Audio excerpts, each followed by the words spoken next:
चुनाव ये सिर्फ नारे और वादे नहीं होते, इनके पीछे एक गहरा गणित होता है, आंकड़ों की एक कहानी होती है। आज हम किसी व्यक्ति या पार्टी की नहीं, बल्कि सीधे सीधे डेटा की बात करेंगे। हम देखेंगे कि अलवर अर्बन की जमीन की आवाज असल में क्या है और कैसे आंकड़ों के आधार पर शासन का एक बेहतर ब्लूप्रिंट तैयार किया जा सकता है। तो हमारा ये सफर 6 हिस्सों में बटा है। पहले हम अलवर की जमीनी हकीकत को समझेंगे, फिर 2023 चुनाव के नतीजों को आंकड़ों की नजर से देखेंगे। इसके बाद हम ये भी जानेंगे कि यहां का जनादेश क्यों बदल रहा है और एक चैलेंजर की क्या ताकतें हो सकती हैं। फिर हम शासन के लिए एक ठोस ब्लूप्रिंट की बात करेंगे और आखिर में देखेंगे कि इसे लागू कैसे किया जाए। तो चलिए शुरू करते हैं। राजस्थान का अलवर अर्बन, सोचिए, एक ऐसा शहर जहां शहरी सपने और रोजमर्रा की बुनियादी जरूरतें आपस में टकराती हैं। यहां का हर चुनाव एक नई कहानी कहता है। ये सिर्फ एक शहर नहीं, ये एक आईना है जिसमें शासन की हर नीति की असलियत दिख जाती है। सबसे बड़ा सवाल यह है कि यहां के लोग असल में चाहते क्या हैं? देखिए, किसी भी चुनाव को समझने के लिए सिर्फ वोट के आंकड़े काफी नहीं होते। हमें लोगों की जिंदगी में झांकना पड़ता है। उन्हें सुबह उठकर किस बात की फिक्र होती है? क्या घर में पानी आ रहा है? क्या सड़कें ठीक हैं? यही है असली जमीन की आवाज, और इसे सुने बिना कोई भी रणनीति अधूरी है। तो अब बातों से आगे बढ़कर सीधे नंबरों की दुनिया में चलते हैं। 2023 के चुनाव के आंकड़े वो एक कहानी कहते हैं जो शायद रैलियों के शोर में दब गई हो। ये वो नंबर हैं जो जमीन की हकीकत को साफ साफ दिखाते हैं। 2,63,585। ये सिर्फ एक नंबर नहीं है, ये इतने सारे नागरिकों का भरोसा है जिसे जीतना है। हर एक वोट के पीछे एक उम्मीद है, एक कहानी है। ये आंकड़ा एक बहुत बड़ी जिम्मेदारी की याद दिलाता है। तो नतीजों पर नजर डालें।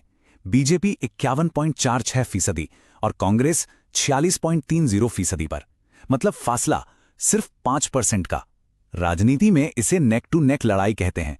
ये दिखाता है कि माहौल थोड़ा भी बदले तो नतीजा किसी भी तरफ जा सकता है। इस डैशबोर्ड को और करीब से देखते हैं। जीत हार का फैसला हुआ सिर्फ 9,087 वोटों से। यही वो नंबर है जो पूरी कहानी बदल देता है। एक तरफ के लिए यह एक चेतावनी है, तो दूसरी तरफ के लिए एक मौका, और इस मौके की चाबी ब्राह्मण, वैश्य और सैनी जैसे बड़े वोटर ग्रुप्स के पास हो सकती है।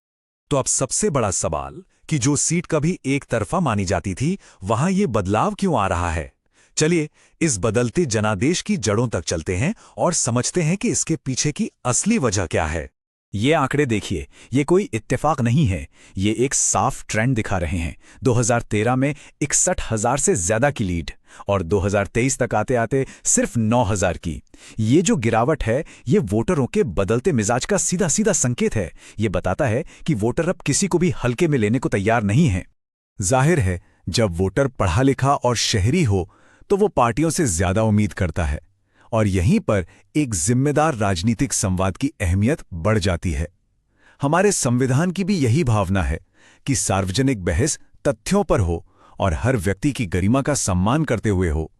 ये सिर्फ वादों की नहीं, बल्कि एक जिम्मेदार संवाद की बात है। तो हमने अब तक देखा कि चुनौती क्या है। अब बात करते हैं कि एक चैलेंजर के पास इससे निपटने के लिए क्या रणनीतिक हथियार हैं। यहां हम कांग्रेस और बीएपी गठबंधन के उम्मीदवार अजय अग्रवाल की प्रोफाइल पर गौर करेंगे। स्कोर कार्ड देखें तो तस्वीर साफ है। एक तरफ मजबूत फाइनेंशियल बैकिंग और साफ छवि जैसी ताकतें हैं।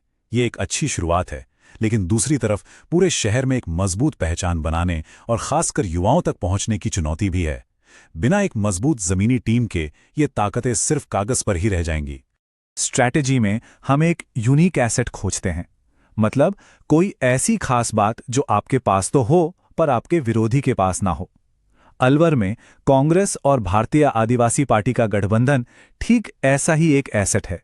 शहरी सीट पर एक आदिवासी पार्टी का साथ, ये एक बहुत ही रेयर और मजबूत कॉम्बिनेशन साबित हो सकता है। तो इन सारे नंबरों और विश्लेषण का निचोड़ क्या है? इसका निचोड़ है एक ठोस 4 तरफा गवर्नेंस ब्लूप्रिंट। एक ऐसा प्लान जो सिर्फ चुनाव जीतने के लिए नहीं, बल्कि असल में काम करने के लिए बना है।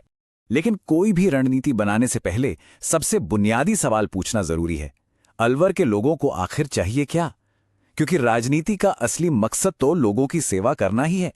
पानी की किल्लत, टूटी सड़कें, बार बार जाती बिजली, महंगाई और नौकरियों की कमी, ये सिर्फ समस्याएं नहीं हैं, ये लोगों की रोजमर्रा की तकलीफें हैं। कोई भी कामयाब रणनीति तभी बन सकती है जब वो इन तकलीफों का सीधा समाधान दे। और इसी समाधान का नाम है ये चतुर्मुख सिद्धांत। पहला, चुनावी जुड़ाव, यानी सही वोटर तक सही मुद्दे के साथ पहुंचना। दूसरा, संगठन की ताकत। तीसरा, एक पॉजिटिव कहानी जैसे हर घर पानी। और चौथा, संसाधनों का सही इस्तेमाल। और हाँ, जब हम डेटा का इस्तेमाल कर लोगों तक पहुंचते हैं तो एक बड़ी जिम्मेदारी भी साथ आती है। भारत का डेटा प्रोटेक्शन कानून साफ कहता है कि किसी भी नागरिक की निजी जानकारी का इस्तेमाल उनकी सहमति के बिना नहीं किया जा सकता। उनकी प्राइवेसी सबसे पहले है। ठीक है, प्लान तो बन गया, लेकिन एक बेहतरीन प्लान भी बेकार है अगर उसे सही समय पर सही तरीके से लागू न किया जाए। तो अब आते हैं एक्शन प्लान पर। एक अनुशासित टाइमलाइन। इसे एक 90 दिन का काउंटडाउन समझिए। पहले 30 दिन बेस बनाने के लिए, अगले 30 दिन माहौल बनाने के लिए, और आखिरी 30 दिन जीत पक्के करने के लिए। इस प्लान में हर दिन हर घंटा कीमती है। तो आखिर में सवाल बस इतना ही है, क्या डेटा पर आधारित, लोगों की असली जरूरतों को समझने वाली और एक डिसिप्लिन के साथ लागू की गई रणनीति 15 साल की सत्ता को चुनौती दे सकती है? इसका जवाब तो वक्त देगा। लेकिन एक बात साफ है, जब राजनीति का केंद्र जनता के असल मुद्दे बन जाते हैं तो बदलाव की संभावना हमेशा जिंदा रहती है।